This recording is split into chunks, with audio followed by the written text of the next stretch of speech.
Evening.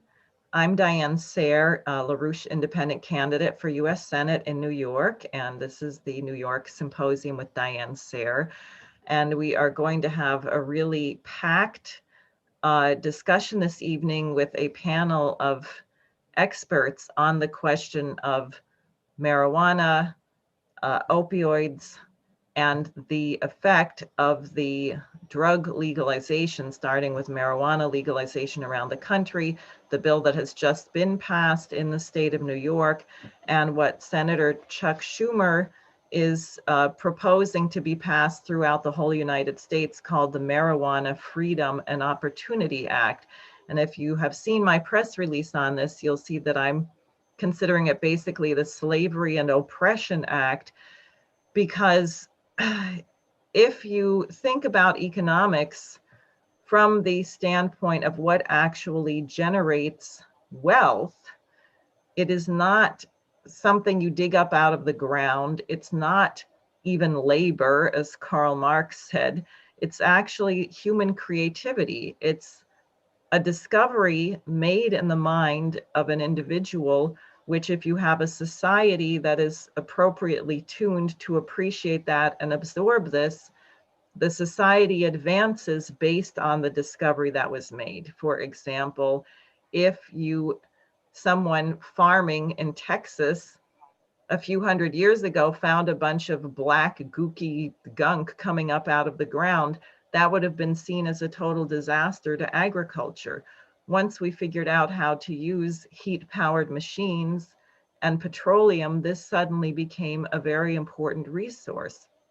If you don't support the creativity of the human mind, then you are going to destroy yourself economically.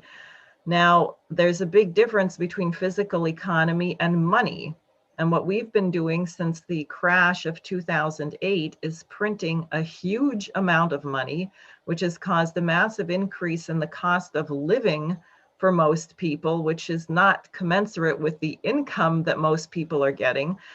But we have not increased productivity. We have not increased the human ability to transform nature, at least certainly not in the transatlantic world. It's something different going on that China is leading, and various kinds of infrastructure and development. But here, what we've created is a gigantic bubble. And in a sort of kind of its own addiction, the bubble needs to find more and more and more income streams to stay afloat. So when the mortgage bubble burst, there was student debt, there was credit card debt, there were derivatives. Now there's going to be carbon swaps. And all of this is simply to prop up something. And it is a problem of physics as well. I don't think there's any bubble in history that ever did not pop, and this one is going to. And there are certain measures that can be taken, which LaRouche outlined, like what FDR did: reinstate the Glass-Steagall separation of banks, invest in those things that actually create mass employment and become more productive. If people are addicted to drugs, if people are operating heavy equipment, if people are brain surgeons, if they're running a nuclear power plant, you can imagine that being mentally impaired is something that is going to cause a problem in that kind of work. The second aspect of this drug trade is emotional. And I was reflecting on a conversation that I had with Lyndon LaRouche some years ago. He passed away, of course, in 2019, and this may have been 2 or 3 years before that, about reading Shakespeare with a group of young people. And I was somewhat horrified that even in passages that the meaning was fairly clear, the tone of the reading was monotonous. It was a monotone, almost like a robot. And I asked him about this. How do you deal with this? How do you get a kind of an emotional connection and an idea that you can express this? And he said, well, why don't you take the plays that were set to music by the great composers, like Verdi's setting of Shakespeare's Macbeth. And as people hear the musical setting that goes with the drama, they can begin to get an idea. You can begin to educate your emotions. And then you become able to express these emotions to others. But also the point of educating our emotions is that our emotions become a strength in knowing how to act in a time of crisis. That it is no accident that almost every freedom movement in the world and human history has had music and singing associated with it, because there is a certain power in that, and we are being removed from that. So you have a crisis today where NATO, certain neocon leaders in the United States, even in the current administration, are pushing us to confrontation with major nuclear powers like Russia or China, or talking about the conflicts in Southwest Asia, uh, which are very, very dangerous. At any moment, people don't necessarily intend to annihilate the human species, but once you get into war, things are very hard to control. And since we have nuclear weapons today, you could wipe out the entire human race. Where is the connection to that? Where is the connection to the fact that 400,000 children in Yemen may die of starvation this year? And I think these things are very much related. I don't think that getting people on drugs is going to contribute to people being able to address this successfully. And I think there is a value to human beings having emotions that may not be comfortable or may not be happy, but nonetheless compel us to do what is necessary for the good of mankind. Now, finally, I'd just like to say before we begin that the people on the panel, who I'm just going to introduce very briefly, and then we'll hear from them one by one, their presence here does not constitute endorsement of my campaign or my candidacy for office. We are doing this in an effort to educate the public and to have a debate of issues that are very important for the American people to understand. So that being said, let me just say that our first guest was pre-recorded. Her name is Susan Salomone. She's the founder of Drug Crisis in Our Backyards. We'll be seeing a video from her. She will be followed by Bishop Jethro James from Paradise Baptist Church in Newark. And he will be followed by a video clip, and then Dr. Robert Bennett, who is an author. He is an author of the book Pill. Then we will have Dr. Ernest Schapiro, retired psychiatrist who's done a great deal of research on the history of marijuana and its effects. And then finally, Joseph Lin, who is an electrical engineer, realtor, and an important activist in the Chinese American community in New York. So without further ado, perhaps we can go to the video from Susan. My name is Susan Salomone. I'm the executive director of Drug Crisis in Our Backyard. This organization was started in June of 2012 after the death of my son, Justin, to a heroin overdose. And Justin was my oldest of 4 boys, and he was 29 when he passed away. So my youngest son, Dylan, was 19. And we lived with his addiction for 10 years, although he was addicted to heroin from age 25. And Justin started his foray into drugs at age 16 with marijuana. So that's what started him off. And it's very possible that he was dealing with anxiety and some mental health issues, but nothing that was really far from the norm. And but that once he started smoking pot, it seemed to make him more sociable. He made more friends. He was able to take more risks. And for a couple of years, he did all right with just marijuana. But once he got into college, he started to use stronger drugs. And at age 23, just about the same time that the pill market was going crazy and they were dumping opiates, Percocet, Vicodin all over the streets, he started taking Percocet, and he got addicted to Percocet at age 23. And at age 25, he started doing heroin, because you can't continue to have an addiction to the pills unless you have a lot of money. So from age 25 to 29, my son struggled, battled for his life. He went to rehab. He was in a research study with Columbia University for naltrexone, which is now a medication-assisted treatment for opiate use disorder. And he was on Vivitrol, which is the 30-day shot of naltrexone for medication-assisted treatment for opiate disorder. And he so wanted to be clean. But in the end, he did lose his battle to addiction. And that was on May 29, 2012. Shortly after that, I wrote an article to our local paper in Putnam County called Saving Justin. And I got a call on June 14th from Lou Christensen. And Lou picked up the phone and said to me, I buried my son, Eric, this morning, 28 years old, a New York City narcotics detective.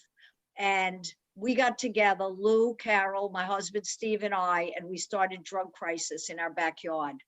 And we had our first event on August 14th, 2012. That was like 2 months after our children died. And we had 200 people show up at the Mahopac Library. And because nobody was talking about this.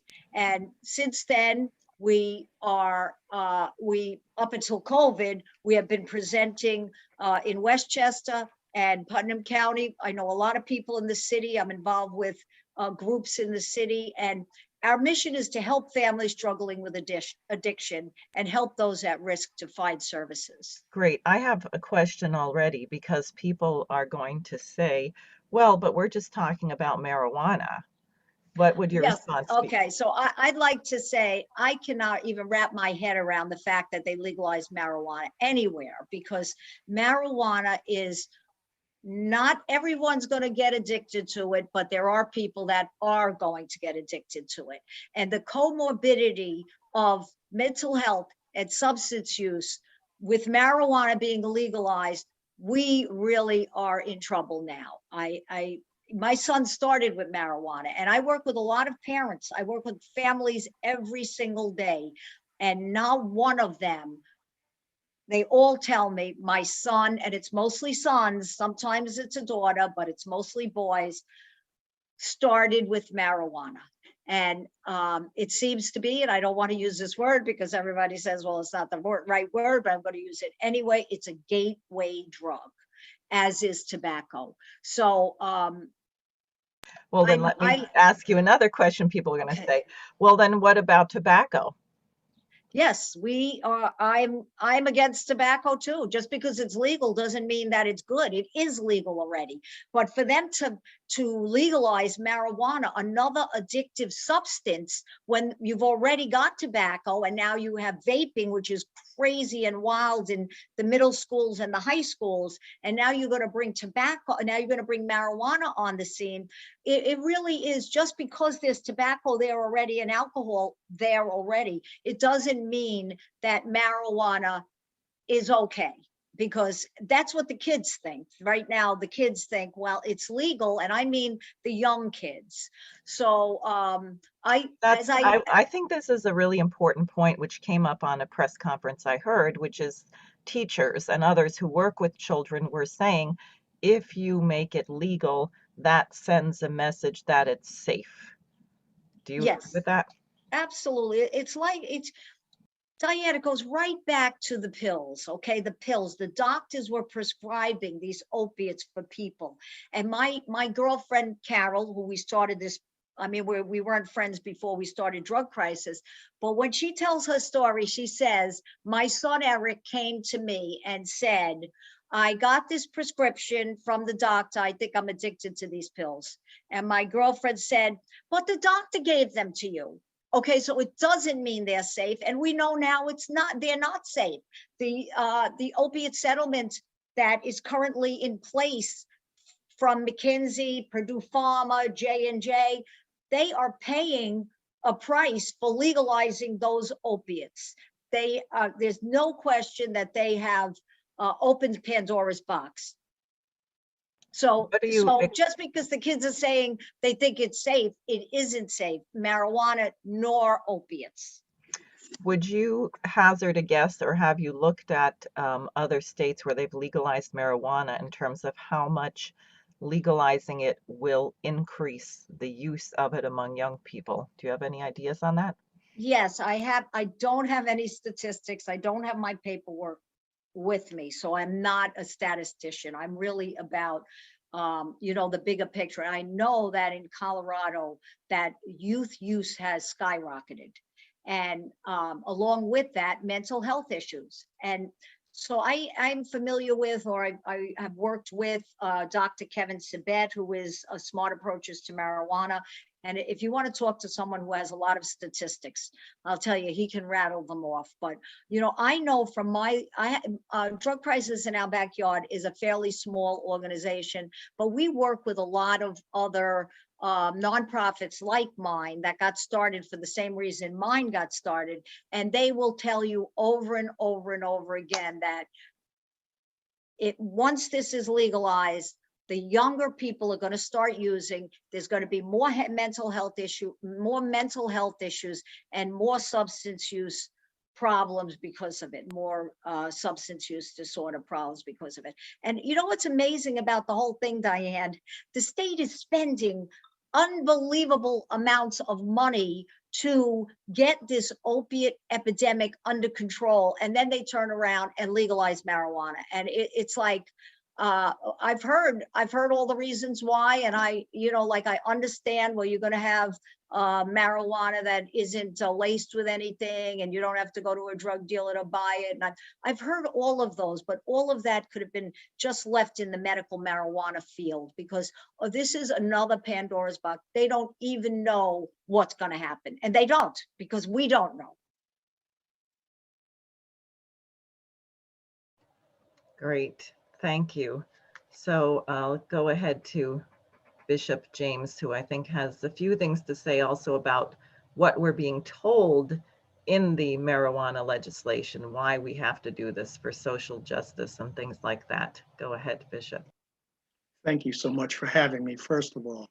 And I'm Bishop Jethro James. I'm the senior pastor of the Paradise Baptist Church. I oversee all social action for Full Gospel Baptist churches in the state of New Jersey, as well as president of the Black Ministers Association in Newark, North Jersey, Committee of Black Churchmen. And when our governor now, when he was running, he talked about legalization of marijuana. Well, once he got elected, the first event he attended was at my church on our MLK Day, and I called him out publicly for putting this together, along with one of my parishioners and great friend, Senator Ronald Rice of the state of New Jersey, who took the battle to the legislature for us. They were never able to get it to pass, and eventually it passed on the ballot this year. And this is one of the biggest lies they've ever told to anyone. Number one, they made promises that folks that were arrested for small amounts of marijuana, their records were going to be expunged. That did not happen in this state. You must bring in every criminal act that was in. For example, if you take a plea bargain, I got caught with the marijuana and a knife, when you go for expungement, the knife comes back in, and therefore you're not eligible. Anyone that was arrested under the federal marijuana laws are not eligible for expungement, because you have to get a pardon from the president or from some federal source. And so that's a lie. What we have seen, the promise of African Americans, Latinos, and other people of color owning a marijuana distribution business and wealth coming back into our community. Well, in the state of New Jersey, not one African American owns anything to do with marijuana. And you cannot go to the bank and say, I have this idea. I want to become a marijuana dealer, grower, manufacturer, and I need $1 million. That capital is not there.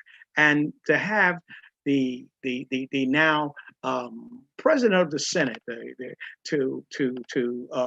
Senator Schumer, talk about legalization, it's insane because it's all about the money. I would question any politician that would go to legalize marijuana. How much money did that business, that industry, give to their campaign?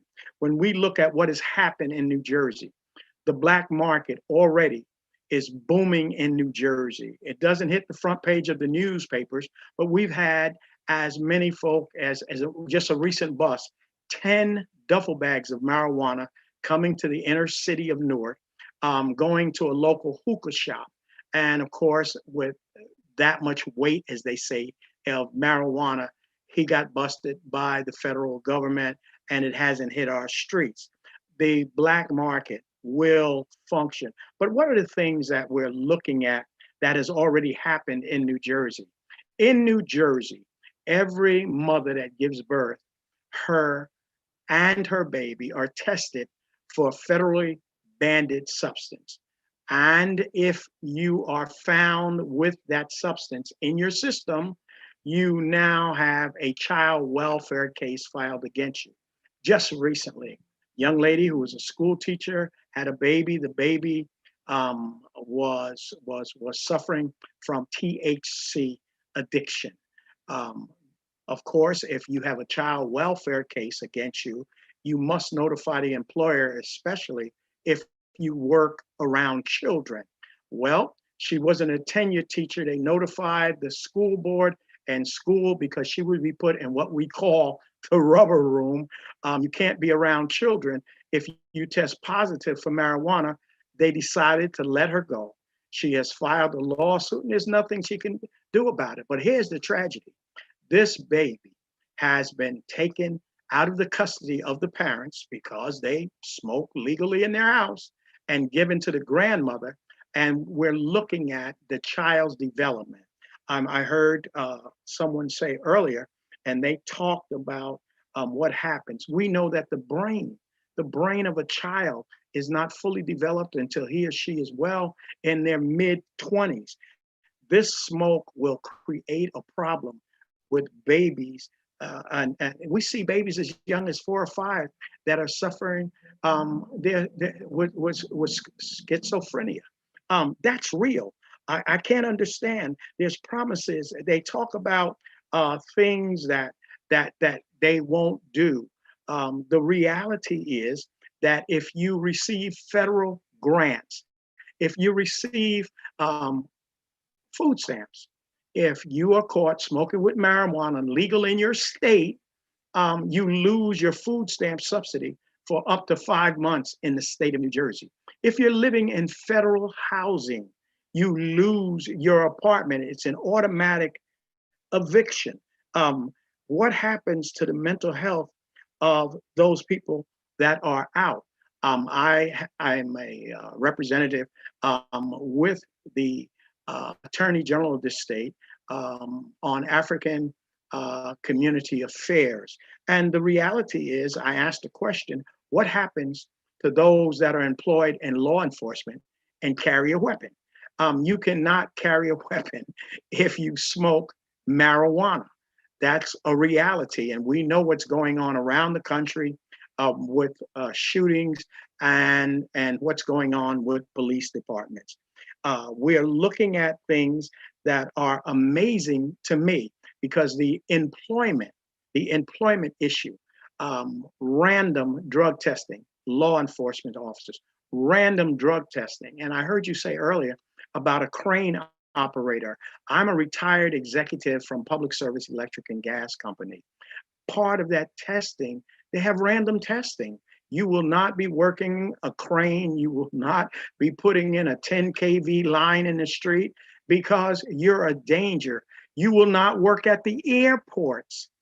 We talked about Denver a little while ago. I have a son that works for the airlines. Just recently, they were flying him out to Denver to work on the tarmac out there because there was no place. There was no place that they could hire enough folks that could pass the drug test in Denver. We've seen the edibles. We've had already here in the state of New Jersey, a 3-year-old who ate a few of the gummy bears, as most children will do, and he's been in a coma for weeks now, fighting for his very life. When we look at what folks are trying to do, the promises that have been made to my community, it's never going to happen. This is another way of devastating the community.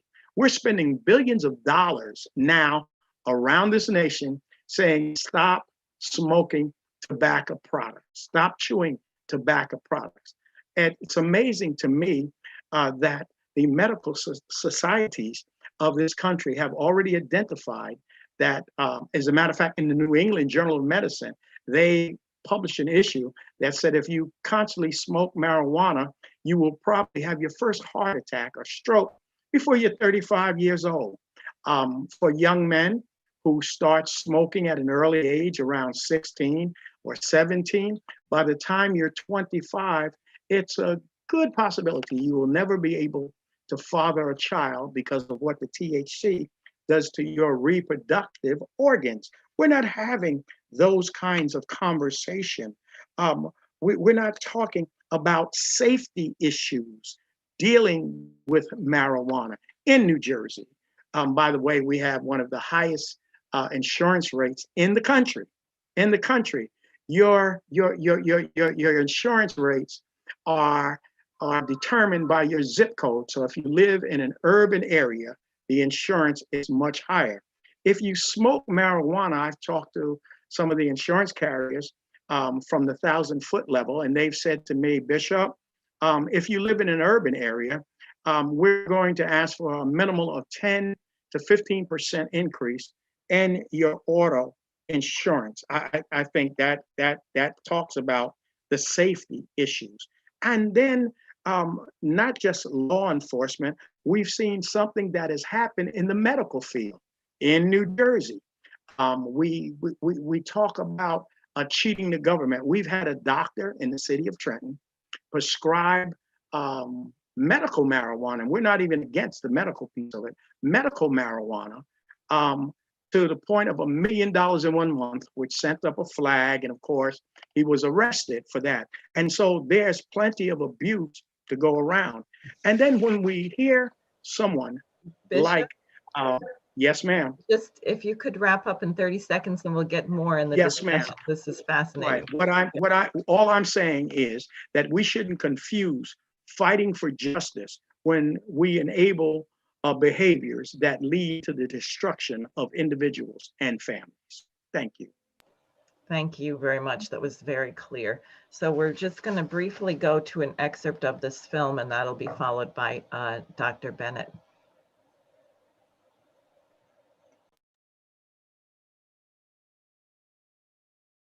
How, one may ask, can pleasure be used to deprive people of their freedom? To answer this question, we must discuss operant conditioning, which is a method of modifying an organism's behavior. In the 20th century, the Harvard psychologist B.F. Skinner performed a famous set of experiments in which he tested different methods of introducing new behaviors in rats. These experiments brought to light how the powers that be can condition humans to love their servitude. In one set of experiments, Skinner attempted to cultivate new behaviors via positive reinforcement. He provided the rat with food anytime it performed the desirable behavior. In another set of experiments, he attempted to weaken or eliminate certain behaviors via punishment. He triggered a painful stimulus when the rat performed the behavior Skinner wished to eliminate. Skinner discovered that punishment temporarily put an end to undesirable behaviors, but it did not remove the animal's motivation to engage in such behaviors in the future. Punished behavior, writes Skinner, is likely to reappear after the punitive consequences are withdrawn. Behaviors that were conditioned via positive reinforcement, on the other hand, were more enduring and led to long-term changes in the animal's behavioral patterns. Huxley was familiar with Skinner's experiments and understood their socio-political ramifications. In Brave New World and his subsequent works, Huxley predicted the emergence of a controlling oligarchy who would conduct similar experiments on human beings to condition docility and minimize the potential for civil unrest. Skinner, like Huxley, also understood the social implications of his experiments, but he believed, contrary to Huxley, that operant conditioning could be used by social engineers for the greater good, leading to the development of a scientifically managed utopia.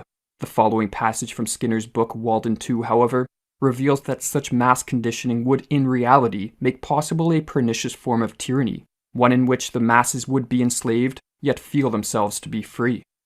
Now that we know how positive reinforcement works and why negative doesn't, writes Skinner, we can be more deliberate and hence more successful in our cultural design. We can achieve a sort of control under which the controlled nevertheless feel free. They are doing what they want to do, not what they are forced to do. That's the source of the tremendous power of positive reinforcement. There's no restraint and no revolt.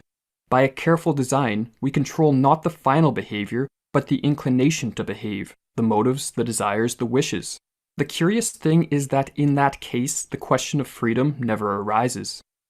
In Brave New World, the main reward used to condition subservience via positive reinforcement was a superdrug called Soma. The world controllers, writes Huxley, encouraged the systematic drugging of their own citizens for the benefit of the state. Soma was ingested daily by the citizens of Brave New World as it offered what Huxley called a holiday from reality. Depending on the dosage, it stimulated feelings of euphoria, pleasant hallucinations, or acted as a powerful sleep aid. It also served to heighten suggestibility, thus increasing the effectiveness of the propaganda which the citizens were continuously subjected to. In Brave New World, the Soma habit was not a private vice. It was a political institution, writes Huxley. The daily Soma ration was an insurance against personal maladjustment, social unrest, and the spread of subversive ideas. Religion, Karl Marx declared, is the opium of the people. In Brave New World, this situation was reversed. Opium, or rather Soma, was the people's religion. But the world controllers of Brave New World did not rely on Soma alone. Sexual promiscuity was promoted by the state as another tactic to ensure everyone enjoyed their servitude. The slogan, "Everyone belongs to everyone else," was drilled into the minds of the citizens from a young age, and with the institutions of monogamy and the family abolished, everyone was able to indulge their sexual impulses without hindrance. The constant access to sexual gratification served to help ensure the citizens were too distracted to pay attention to the reality of their situation.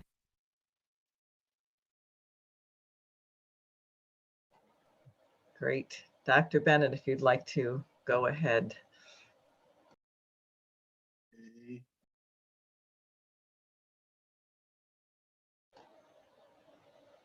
I think you're unmuted. You can, oh, good, here we are. Okay.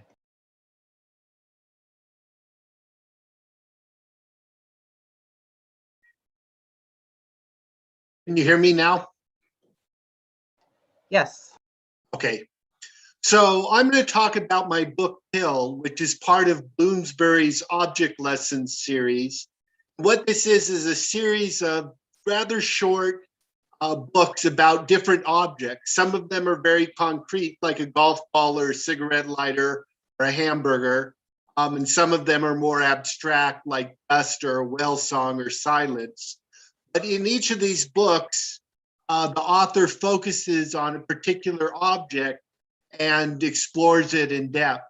In my book, I'm looking at pills and specifically psychiatric medications that have been widespread in the field of psychiatry over the last 50 years or so. And in some ways, this is a continuation of what Huxley prophesied, that we would use chemicals to manipulate our minds.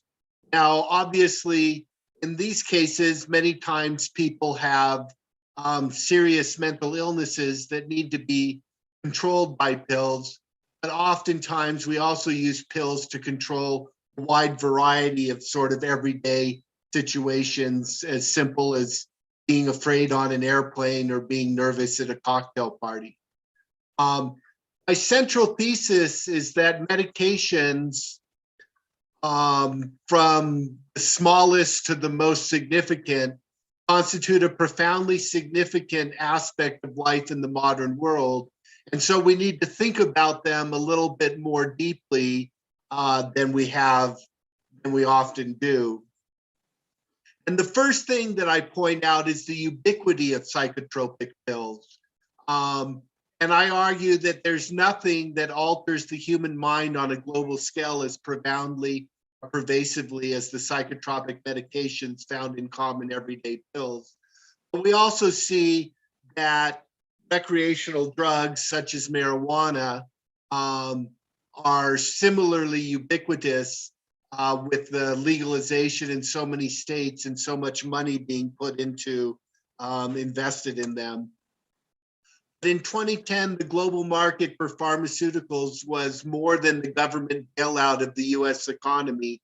And aside from treatments for cancer, the best sellers were psychiatric medications. 1 out of every 5 US adults uses at least one drug for a mental health problem. And many people are put on cocktails of 4 or more drugs, and 10 drugs or more is fast becoming the norm for the elderly, especially in the United States. So we can see this is really a ubiquitous problem, and it's spreading very rapidly. Here's a scene from the film Garden State. It shows a kind of hyperbolic example of how pills have become so widespread. Bones sinking like stones, all that we fall for. As you can see, his medicine cabinet contains an amazing number of pills. And the second thing I want to talk about is the complexity of this medication. That we often think of medication as sort of a Coke machine. You put in a pill and out comes a cure. It's much more complicated than that. And our pharmacological solutions are far from simple or straightforward. We just don't understand this neural circuitry of the brain very well. And this plays out with marijuana as well. We don't understand really all of the implications it has on our brain chemistry. But as Scott Stossel says, he was prescribed lots of medication: orosine, inframine, bisopramine, chlorpheniramine, Nardil, Buspar, Prozac, Zoloft, Paxil, on and on and on. And another person, Andy Behrman, in his memoir, describes being put on Prozac, lithium, anafranil, Risperdal, lithium, Depakote, Tegretol, Neurotonin, Wellbutrin, and the list goes on until he was taking 32 pills and capsules per day. His condition is still not stabilized. And this is where we see that psychiatric medications, opioids, marijuana, all of these things are sort of intermingled, but they all come down to deal with the complexity of the brain and how we try to modify it using chemicals. Here's just a cute example from The Simpsons. Well, I'm not giving my baby any more dangerous drugs. From now on, it's nothing but fresh air, lots of hugs, and good old-fashioned Ritalin. You said a mouthful. And so we can see there that Ritalin is considered a good old-fashioned home remedy. It shows you just how complex our medications have become. My final point I want to point out is the profundity of pills and other chemicals that transform our minds.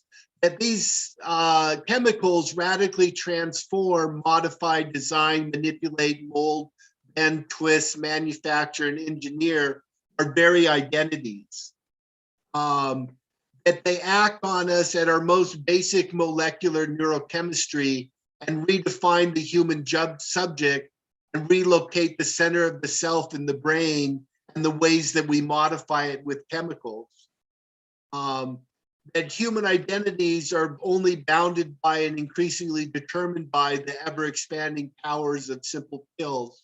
And if we want to put this in the context of marijuana and other recreational drugs, we can see that our society is becoming very determined by chemicals and how they shape our identities.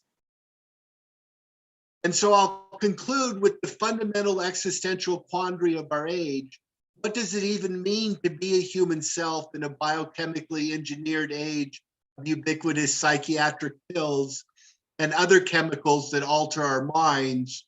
Who are we really? Are we ourselves, or are we the chemicals that we ingest?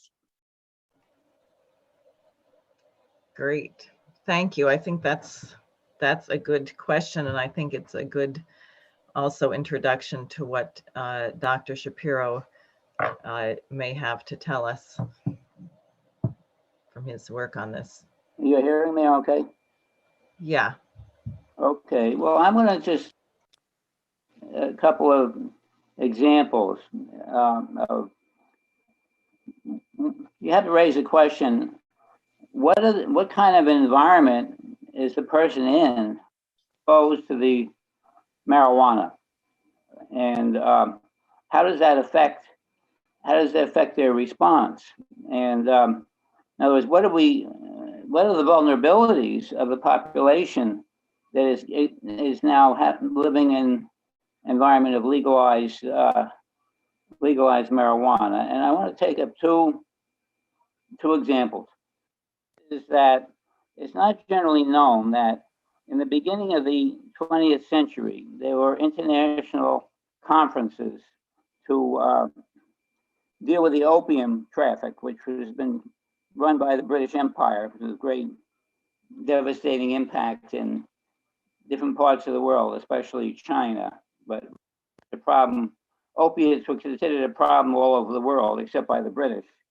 And it so happened that at these conferences, the leaders of countries like Turkey and Egypt said they were as much concerned about hashish, it's a very concentrated form of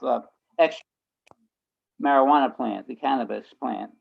And they said that this has been devastating to their nations for many centuries and must be banned. And so it became part of the international convention that Egypt and Turkey, for example, insisted on this. And it was recognized finally in the United States. We had Narcotics Commission and Harry Anslinger, who was very much attuned to this idea, and he fought it. He fought against it, allowing any access to marijuana, and there really wasn't a problem in those days. That was back in the 30s that he was commissioner. It was really only after World War II we had a here. But the important thing I want to bring out about the Islamic world is that there was a time when Baghdad was a center of civilization, and in terms of the culture and science. And what had happened was that, particularly starting in the 12th century, there was a move of hashish, a widespread use of hashish, first in the eastern part of the Islamic world, in Persia, then Syria, then it got into Egypt, all the way to Morocco. And it became a fundamental part of society. You had, these countries underwent decadence. They were ruled by basically oligarchs. Particularly, people were very oppressed.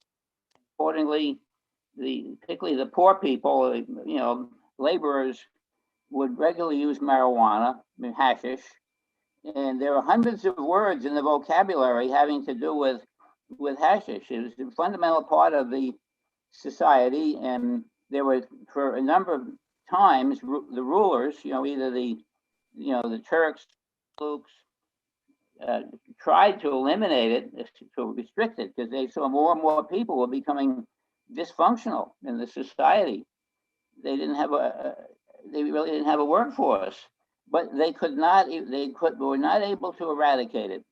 And this went on until modern times. As I said, it was a big problem still at 1900, and which is why the Egypt and Turks, among others, there were other Islamic people, but I think most of them were under colonial status. They were not in a position to even oppose this stuff effectively. So I think this, and I just did a quote from a a scholar from the medieval scholar. He said hashish, Al-Zakharshi, his name was. Hashish produces narcosis, laziness, stupor, weakening sense perception, foul breath, ruination of color and complexion. Hashish is mind changing and personality changing, causing insanity in the habitual user, changes in the mind, making it absent from reality. And he also talked about addiction and the loss of willingness to work. So that's the first case. The second is here in the United States. Some people may know of the work of the two sociologists at Princeton, Dr. Case and her colleague, Dr. Angus Deaton. And what they perceptibly observed about 6 years ago was that, lo and behold, there was a rising mortality among white people who had not have a college degree. And they found that there was actually increasing life expectancy among whites with college degree, but also blacks. So blacks with college degrees were closer in their life expectancy to whites with a college degree than as opposed to the other groups which did not have it. So in other words, the factor of education became critical for your health than your race. And so this so there's been a loss of life expectancy of, I think, 3 years in the United States preceding the COVID pandemic. And they're called diseases of despair. The characteristic deaths of this population, where it's increasing in this less educated population, are suicide, overdose, liver destruction of the liver through alcohol, and also there's an increase in cardiovascular deaths, which up until a few years ago were declining. They're still, so another very significant thing is that the experience of pain is greatly increased.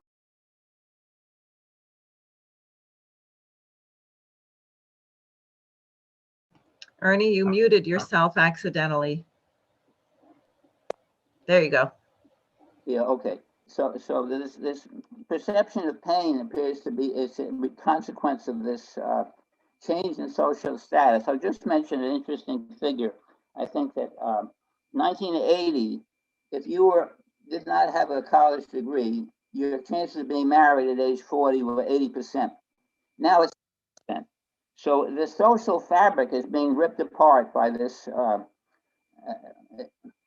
basically the collapse in productive employment and the disparities in the economy. One of the things that they stressed was employer health programs, medical programs, so that they will no longer hire people unless they're very specialized employees. They'd rather have someone take a gig job. If your guy's a janitor for your company, he'll have a gig job, actually being under your regular employee. So so the point is that the workforce is undergoing a catastrophic change. And it's somebody said that a college degree is a minimum requirement for respect and dignity. So whereas, a few decades ago, a person without a college degree could get a productive factory, well-paid factory job. Of course, the factories have also moved out of there's another factor, but so that this is a vulnerability has to be taken into account in when you consider that when you legalize marijuana and expose this kind of a suffering, anguished population to this added effect. Okay, I have many questions, including some of the medical effects of this, which Bishop James was alluding to. But before we go to that, we have our final speaker, Joseph Lin, who I think has some things to say about what happened in China which I think Americans would do well to listen to before we get to that point ourselves. Okay, can you hear me? Yes. Okay. This is Joseph Lin. So great that you give me opportunity to speak to everyone. Before I've been talking about drug, I'd like to tell everybody a story. My grandfather, he died of a cancer. But right on the like before the last stage, he was in a lot of pain. So that was back in 1937. My dad was like 7 years old, and they wanted to get him the opium. So because he saw a lot of people who are addicted to opium, and they destroy the family. In China at that time, you can sell your wife for money. So many people, because they're addicted to the opium and they can't afford it, so they sell their wife, sell their kid.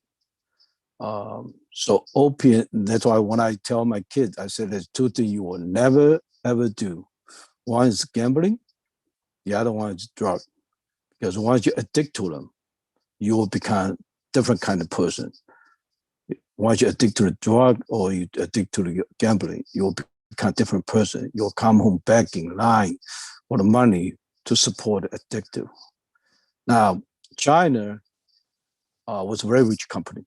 We're a very rich country before the 1850, which where the Western coming with the ship and power and gun opened China. It was because China had produced a lot of China silk, that was tea, was export to the Western country. And they make a lot of money, but not the US dollar, but they was paid by the silver. So everybody wants the good from China, they had to pay silver. The end of the China has a lot of surplus in the trade. So the West see that when they actually started importing opium to China, actually back in 1750, which almost 100 years ago. But because the West owns so much money to China, every time they go to trade, they had to bring a lot of silver. So they end up find out that Chinese love the drug. At the beginning was for most of the rich people.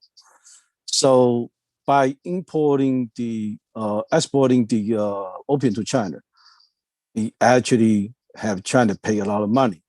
And then after 1856, it started the tipping point where China actually has deficit in export, import and export. And not only that, after the first Opium War, 1850, China lost Hong Kong.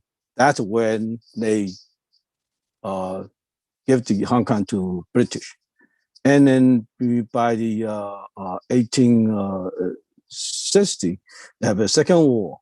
Then at that time, they had second war. Then China lost a lot more land, and basically the whole country are toppled because of that. And they went to Peking. They burned the palace. They robbed all the antique. That's what happened. So even though, but you got to understand, at the beginning, China doesn't seem that drug was the problem. They think, it's just a recreation, just for the rich people. It has medical use. Not only that, it also, especially I look at the picture, people from rich family, they using it. But later, in the later stage, you will see a lot of people who were so poor and they got addicted to it. And the population in China at that time typically around 400 million. But you got to understand, most of the people in the country, the city people, probably only like 10%. So you look at about 40 million, but 10 million people are using it. So you literally have a lot of poor people in the city. They are using the drug and they can't afford it. That causes a lot of atrocity in the city, that people can't afford it. Now, people say, because you legalize the drug, that way you don't have to pay a lot. That actually works for the country, because now the poor people being using it, and they are the labor for the city, and they cannot work. And the drug and all the drug that you using for the recreation at the beginning, once you get addicted to it, you need more and more and more. Now, you can you can see the story. China was a very strong country because of opium. Now it become a weaker country. Now you look at U.S., a strong country, right? Now we are getting weaker because our infrastructure is getting falling apart. We have a lot of deficit. Our education doesn't catch up either, and we want to compete with China. Now, a lot of time when you look at inside of USA, you feel like, well, we have freedom. We have freedom of everything, including drug, but you're getting weaker. We are competing not just ourselves. We are competing with the world. We're competing with China. The country doesn't even allow a single drug. I have my friend who was caught having drug in China. He was executed. Zero tolerance. That's what I mean. Now you are competing a country that has free drug on every level, and you compete with a country that has no drug at all, and you compete with a country which can build a bridge within 72 hours, and we build a same bridge with 5 years and $800 million. And how are we going to compete? Now everybody was saying that China did this, China did that, China did that. If they did so many things that we blame them for, I tell the politician, if you don't want to take the responsibility and you blame the China, would should you let the China run this country? I mean, the last time that we are serious about the infrastructure, we put it out by the president. Okay. We have 621 billion, 15 years. You divide that. You got 41 billion per year. You divide it by 50 states, each one by 800 million. For New York City, just one Costco bridge, 5 years, we run $873 million. What kind of infrastructure money that we have? The politician basically lying. Now, for a country to be better, you have to be watching out your own kids. Before marijuana was legalized, my kid was in junior high, and they see their friend using drug right in the school before legalized. Means a lot of people got to pay a lot of money, and the kids still have access to the drug. Now we talk about legalizing it on a federal level. Basically, this is telling a kid, okay, you can use a drug. Everybody know that kid who's 17 or up to their 21, their brain is not fully developed, and the drug has a consequence for them. We have 1 in every 5 kids has a mental issue already. We adding this to the children. You will see a lot more mental illness. And you know how much money we spend on the mental illness on adult? 225 billion a year. You times that to 15, we are basically spend more money on the mental care than our infrastructure. And you telling us that we are competing with China, it's a joke. We had to watch our kid. If our kid has so many has mental issue already, and we add this drug into it, then what's gonna happen? Of course, a lot of people are gonna say this drug is no harm, this drug is great. Yeah. And back in 1750, we had great author Thomas De Quincey, right? He wrote a book about Confession of an English Opium Eater. He said everything about fancy about a drug.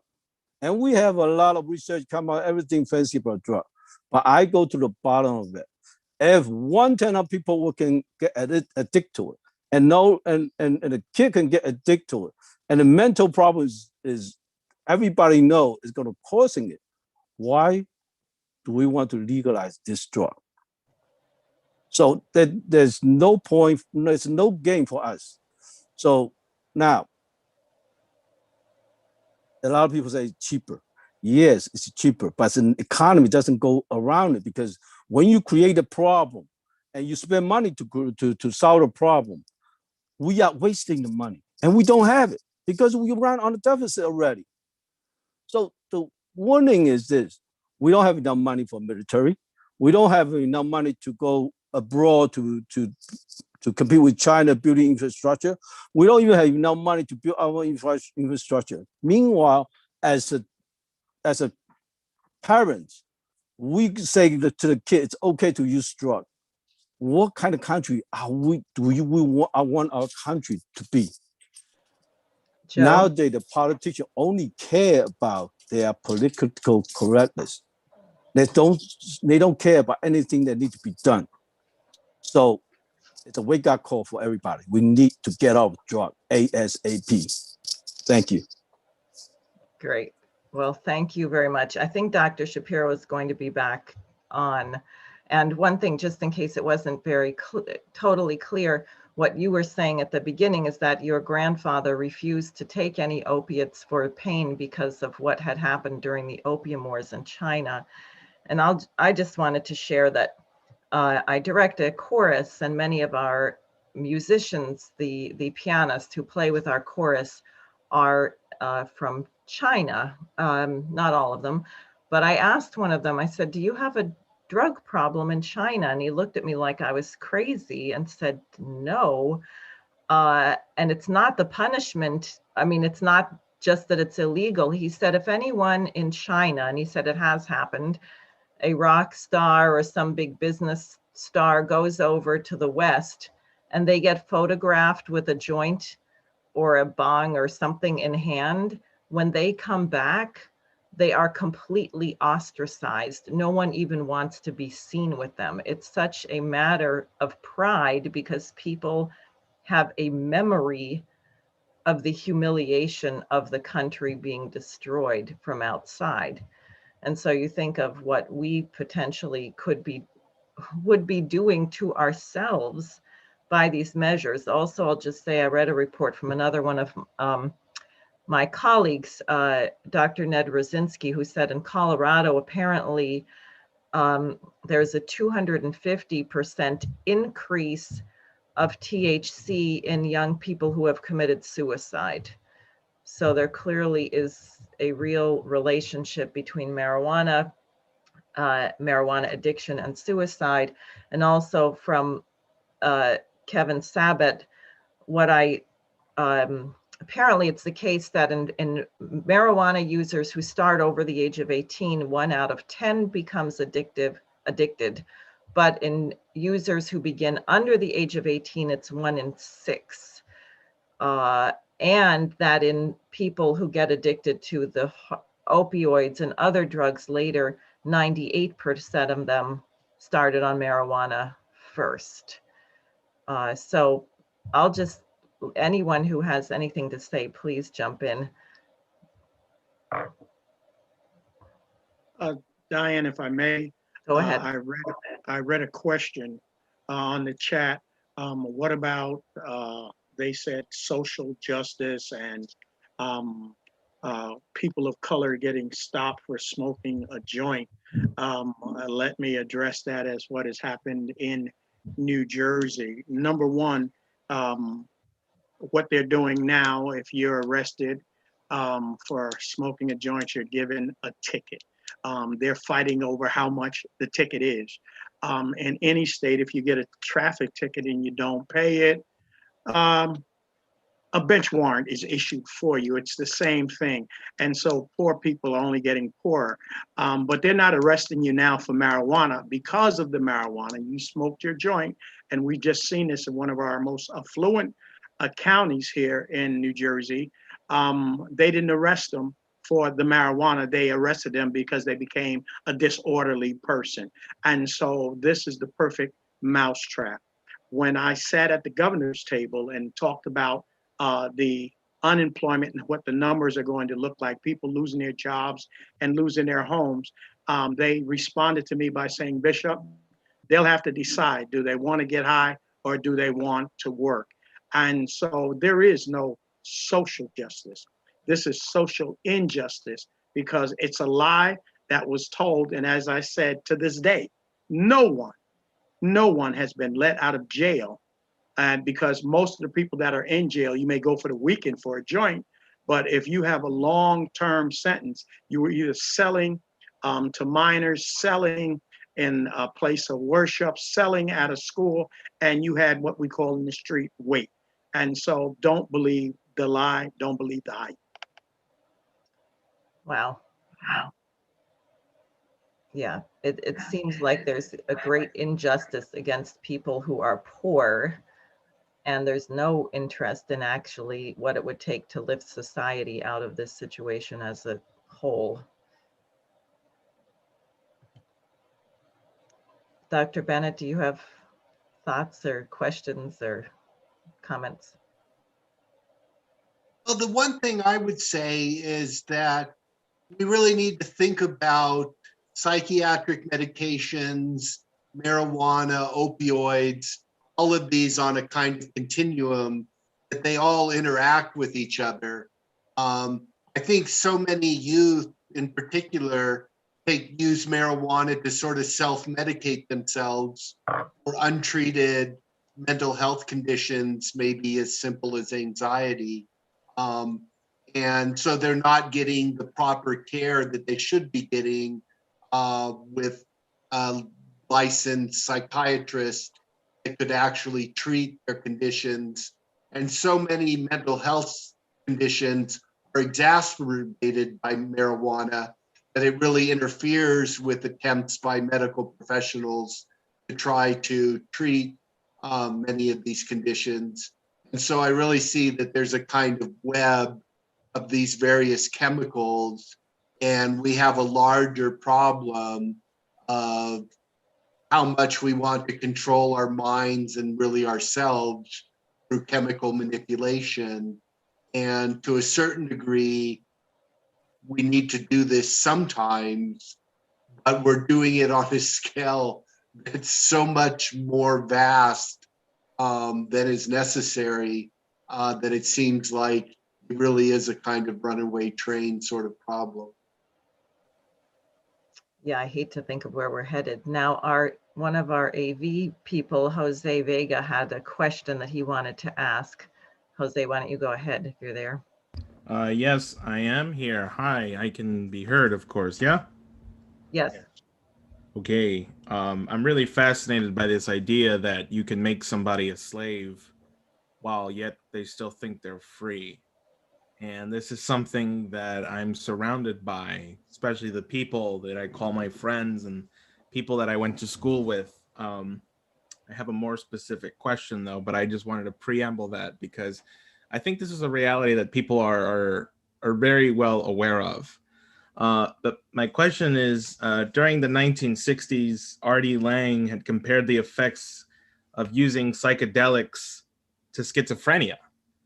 And he also advocated for the liberation of mental patients through the use of psychedelics and other drugs. John C. Lilly used psychedelics in a flotation tank and wrote a book entitled Programming and Metaprogramming in the Human Biocomputer. What is the relationship between these persons, Skinner, and the situation we have today with the mass distribution of these drugs?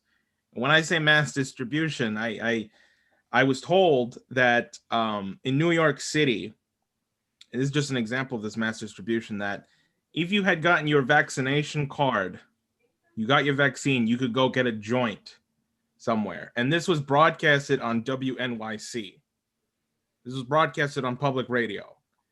So that's my question.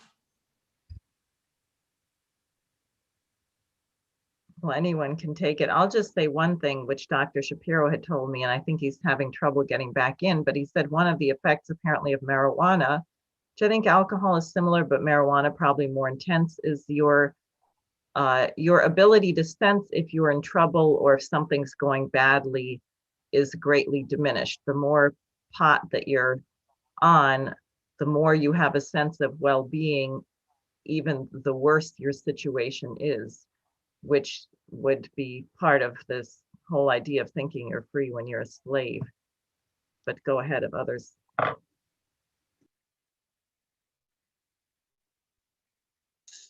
The thing I would say is that I think we have this kind of techno-scientific mindset where we feel like we can control our lives through chemicals, but the chemicals that we use end up controlling us.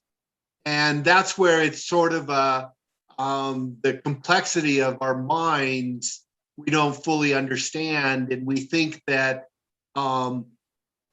we're in control of this process of chemical manipulation, but because of addiction, because of the complexity of the neurochemistry of our minds, and various other factors, it's really not, we're not able to control, once we've gone down this path of chemical manipulation, we're not really able to control where it leads, and the chemicals end up controlling us.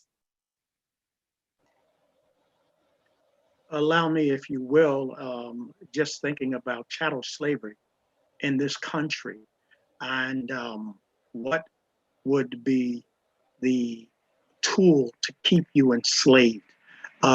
First and foremost, your thought process. If I'm not free in my mind, I'm certainly not free. The thought process, the mindset that everything is well with me, and yet and still I'll take the city of Newark where my church is. 1 out of every 5 children go to bed hungry. One of the largest city in the state of New Jersey. I'm free in my mind. The city of Newark. Poverty runs throughout the city. We've become a nation of have and have-nots. And so if you're one of the have-nots, as long as I tell you, you're doing well, smoke this, this will set you free. The reality is you're only enslaving yourself more. You're now so enslaved to the substance that you'll do whatever you have to do to enslave. And we've seen the devastation of what drugs have done to pockets in this nation. We've seen that whatever programs they bring, they never seem to hit people that they're brought to. COVID did something that identified health care disparities. What are we going to do with the mental health of these babies that are being born in Colorado and California? We've seen a 70% increase in pediatric poisoning. And then lastly, for the person, New York has had decriminalization for a long time. New Jersey just got decrim. And so no one has to be arrested for a joint, but what does the joint do? I repeat what I said as I sat at the governor's table to debate the legalization project. I said to them, who's going to enforce and keep this out of the hands of our babies, the edibles and whatnot? And they said to me, well, Bishop, I guess that's going to be the job of the community. Those of us that have worked with, seen the in poverty, seen what it has done to our community, is still saying, why put this in our community? The promise that this is going to set you free has never worked. This is again, and forgive me for putting the spin on it, but this is another white lie that has been told to my community, a white lie. And when we were kids, those of us that are baby boomers, when you told a little lie, it was a white lie. Diane is laughing.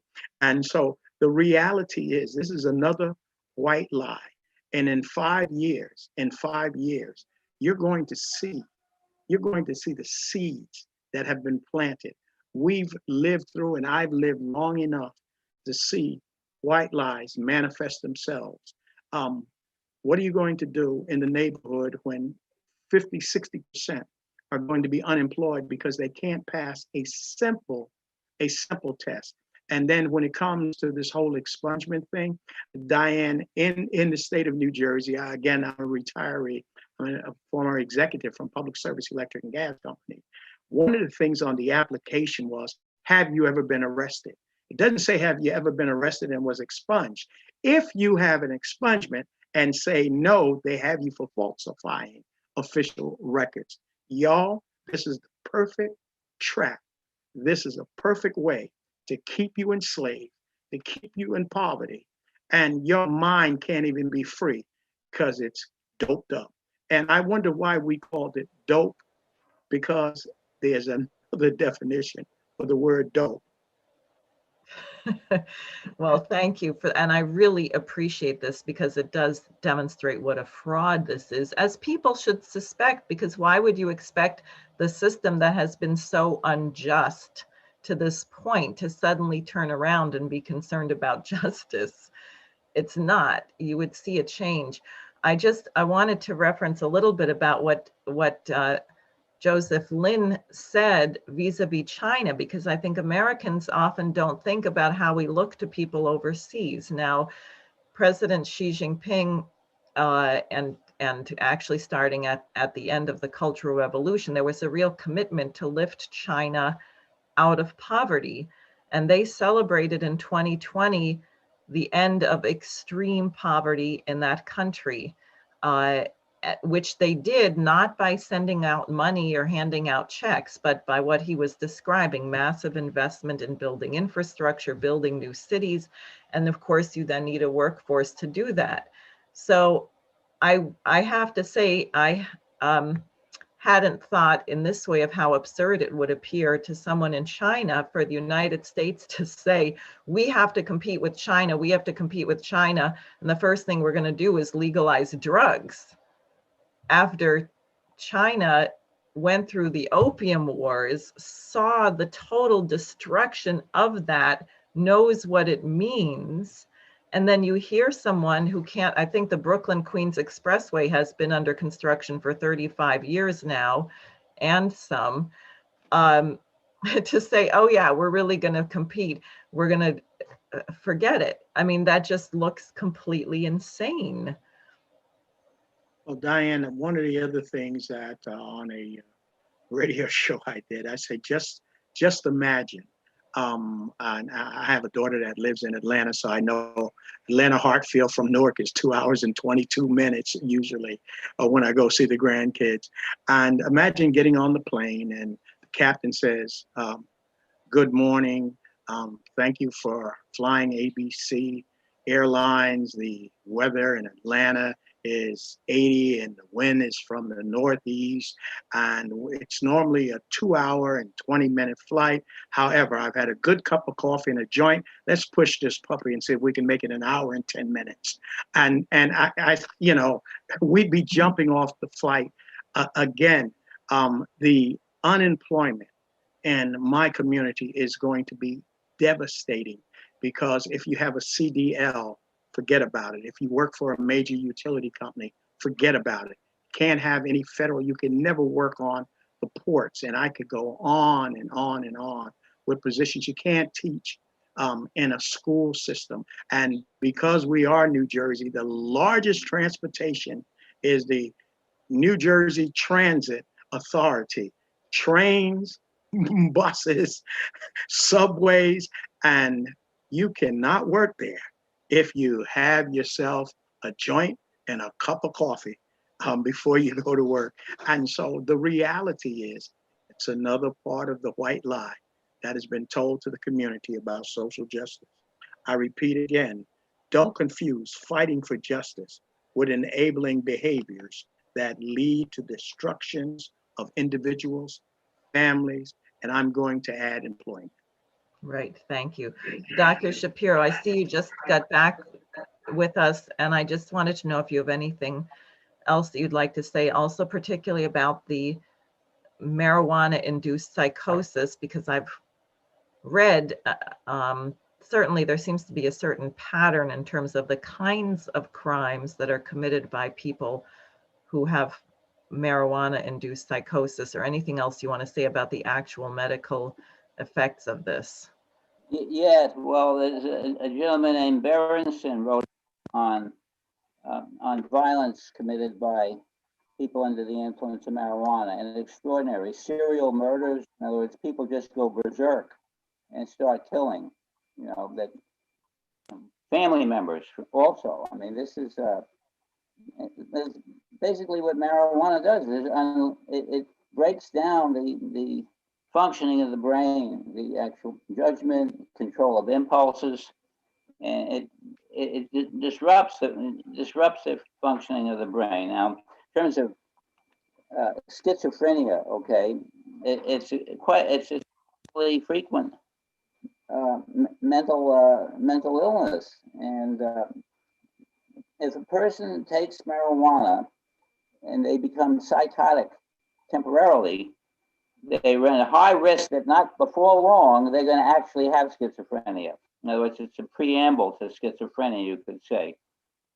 There's no evidence, apparently it's not proven that such people are genetically, quote, predisposed. In other words, the drug itself is manufacturing insanity. And I go back to what I told, quotes I read you from these these scholars, who visited the Arab world. Some of them are Arab Europeans. They describe the psychosis of hashish psychosis.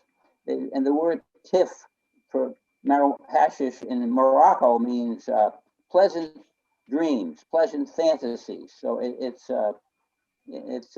this has been known throughout recorded history. The idea we're entering some brave new world and we don't really know what's going to happen with this experiment, of legalizing marijuana. No, it's been done. We know it happened, and that's why the only interesting question about this thing in the Arab world is who instigated and organized that to destroy a flourishing culture that you had, culture in the world at the time.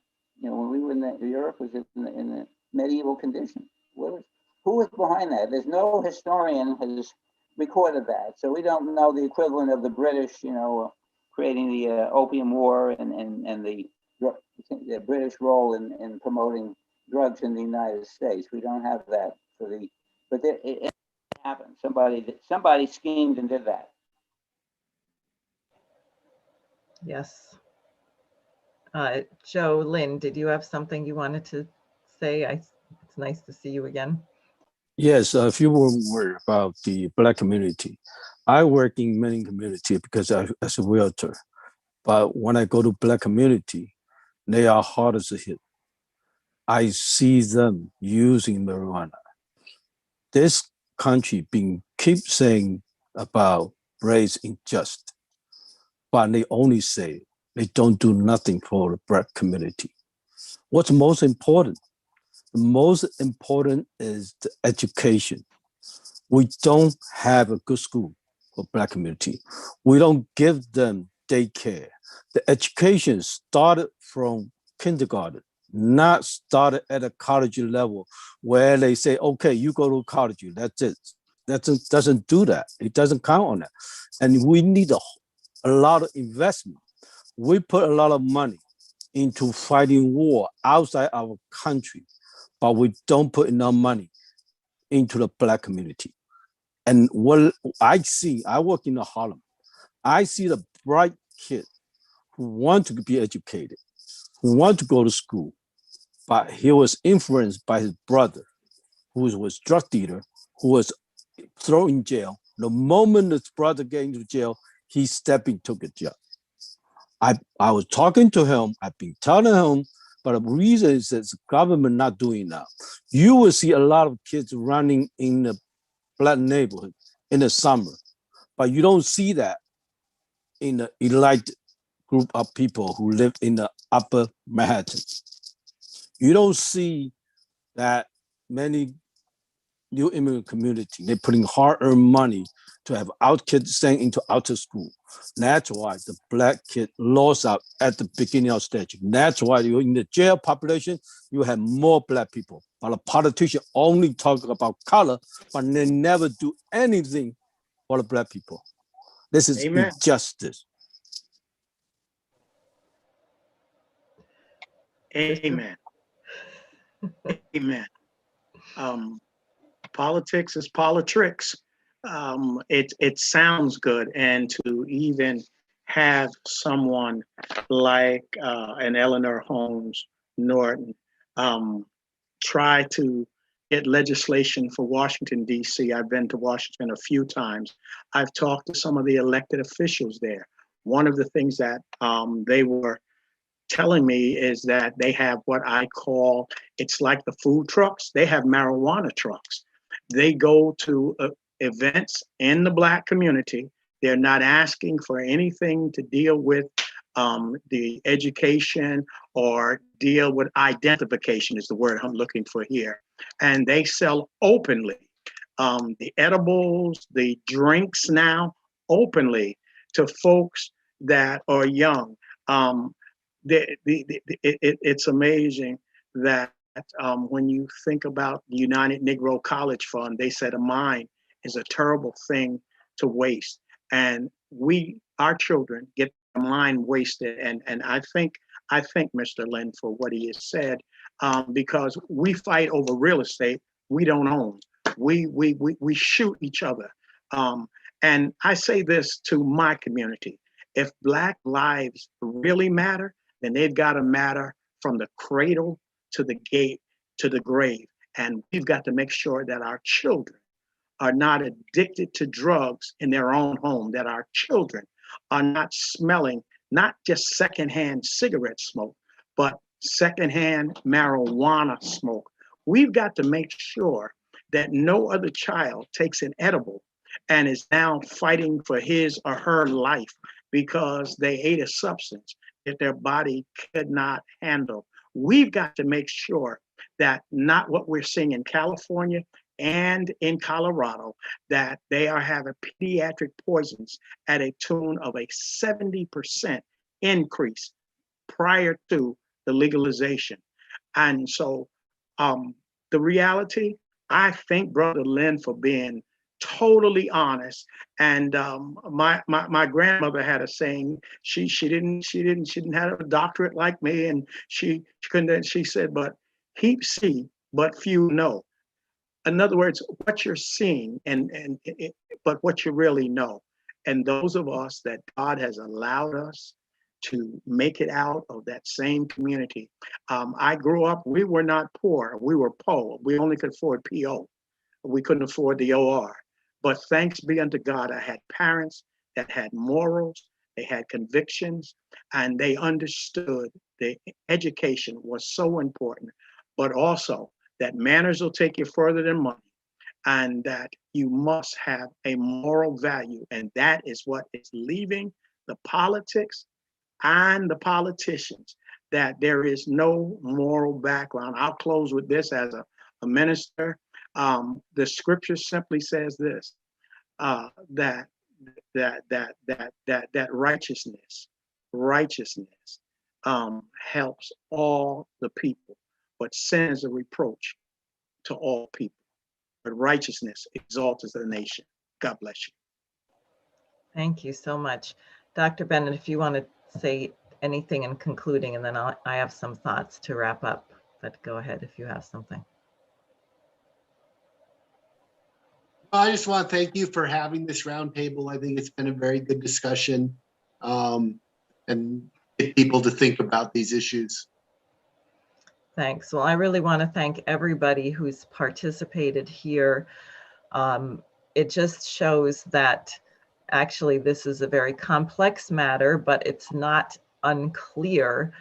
And I would say that I think it's really urgent. I've said this many times before, but there's a phrase that keeps going through my mind in terms of what I encounter on the campaign trail with the people that I meet, which is selling your birthright for a bowl of pottage. That people have decided that they cannot get what is actually due them, due us as human beings created in the image of the Creator, that there is no reason in this day and age, 2021, for any single person on this planet to not have clean drinking water, have electricity, speak more than one language, learn a classical musician, be conducting cold fusion experiments in your basement, or that the conditions on life for every human being should be those reflective of the dignity of man. And addressing the United States in particular, it is astounding to me that we have in New York City, for example, before COVID, who knows what it is now, 114,000 children who were homeless in the public schools. 1 out of 10 public school students were homeless, whether they lived in a shelter or they were on someone's couch, moved in with relatives. And of course, they aren't evenly sprinkled, so it's 2 people out of 20 in every classroom. But in some schools in Brooklyn or the Bronx, you have over 50% of the students who don't even know if they're going to have food after school or a place to sleep. So imagine the impact of that. Yet somehow people don't feel that anything needs to be done about this or that they can do anything about it. And people worry about silly things, like there is enormous passion and anger about whether or not one should wear a face mask. Is this taking away our freedom? Now, surgeons and dentists wear face masks all day. People who work with toxic chemicals, I don't think it's hurting their freedom. While people are debating that, we have unbelievable censorship. We have unbelievable questions about the fairness of elections. We have certain topics like what I mentioned earlier about what's going on the rest of the planet, which is not in any major news media, whether it's starvation in Yemen and Syria, or the successes of China in eradicating poverty. We are in a world, and so people have come to believe that their children that life will be worse from one generation to the next. Whereas the truth of the matter is, if we were using what was called the American system of economy of Alexander Hamilton, Lincoln, Franklin Roosevelt, LaRouche, the mission of human creativity and human economy is that each generation should have a higher standard of living than the previous generation. And not only that, that each generation can have a growing population. But if you don't develop your mind and you don't make scientific discoveries about using the resources that we have more and more efficiently and discovering new resources, then you succumb to the belief that all we can do is get smaller and smaller and consume less and less, and that each generation is going to have a harder time and live worse than the generation before, and that there are certain problems that we really can't solve. And I would say that is a very un-American approach. And we need to pick up that fighting spirit that's in our gut. We did defeat the British Empire when no one thought it was possible. And we can defeat this. And it's going to take a kind of coalition and collaboration like what we see in this meeting tonight of people from many different backgrounds who've had many different experiences in their life and perhaps many different political perspectives, nonetheless coming together. So I just really want to thank everybody very much, and we will stay in touch on this. Please keep me posted if there are new developments, if you think that there are things that I should be focusing on in this campaign. And I'd like to encourage everyone to come back next week at 7:30 p.m. next Friday. So thank you so much and good night. Thank you.